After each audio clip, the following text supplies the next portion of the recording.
mu butonde bw'ensi. Tugendagendako ekyebando mu ngeri ya kusinga akukubya goli nago nati musigansimbi wa kampuni ya Tripati yavaayo n'aziba ekkubo. Kino kiwaliriza abakulembeze nga bakulembeddwamu Emmanuel Sirunjo Jewedembe ono nga mmeeya w'e Kawempe okuvaayo okulaba gutya ogubadde era onamuwadde ssabbiiti emu yokka okusobola okulaba nate nga azzaawo ekkubo ly'abatuuze. Ekkubo eriyitwa mulizaalidde musigansimbi ebizibu abatuuze bwe baagadde abannyonnyole ekyaliteekesezzaako olukomera ekyebando okumpi n'oluguudo lwa Northern Bypass ku njegoyego za Kampala. Kampuni ya musigansimbi #basot eya Tirupati gye yassa okumpi awo yeebuzeeko katono okumuyungula amaziga ng'eryali ekkubo yalissaako geeti eyingira mu kampuni ye. Ekkubo ly'otalikawo ffe nze najja wano mu 2004 ng'ekkubo weeriri. Kakati tuli mu 2021 oyo omuyiri agenze okujjaga ekkubo weeriri baaliteekawo dda. So tusaba gavumenti etutaase bano boolabako wano batono nnyo botandika okuyita njukunju abakosetta essomero lya Margaret abaana bayitanga wano bwe yaggalako ekkubo essomero lyonna abaana ne bakola ki ne badduka.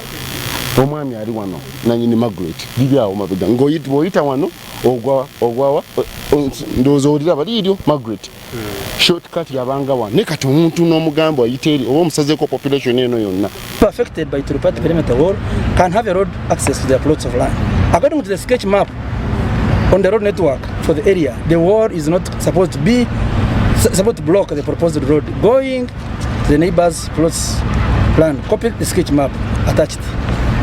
Ensonga z'ekkubo zireese mmeeya Emmanuel Sserunjojo wa Kawempe mu bwangu abataase era awadde musigansimbi ssabbiiti emu ng'azzizaawo ekkubo ly'abantu. Ekkubo libaddewo era abantu bonna abadde balikozesa okusinziira ku bujulizi obuva ku bakulembeze b'ekitundu abantu okuva edda abagenda eri bakozesa kkubo lino. Developments bwe zijja mu kitundu tezijja kumenyawo bizisanzeewo.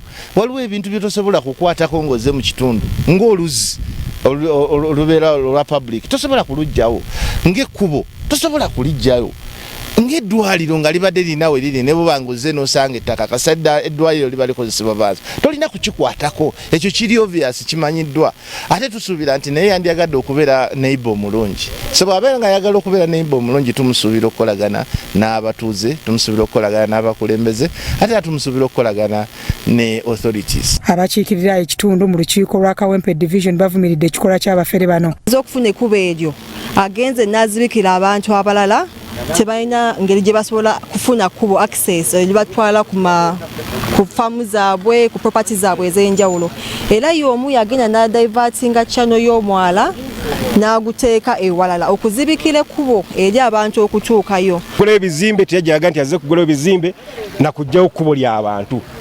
Abantu balina okusigala nga bakozesa amakubo naggalirayo abantu eno abasinga obungi abalina n'ebyapa n'abaggalirayo mulaba bridge eno nkadde gye baaziba bagizimbawo dda bridge nga nkadde nnyo. Musigansimbi #basot alambise bw'ati ensonga z'ekkubo eri batabudde. He has to pass from here. Okay? If he want to pass, he should come to me. My brother, he cannot go to State House and tell Kaguta. Awunzisa agamba nti ebyobufuzi ebyoleseddwa mu nsonga eno byakifiiriza era agamba nti balina okutuula bateese. This guy, look, this guy is passing. Yes. Even this football pitch, look, this football pitch is mine. I gave these children to play till we don't develop. I have letters in my office, I can show you. That football pitch is my land. Now this people comes and talk about, politics and bringing riot and what riot.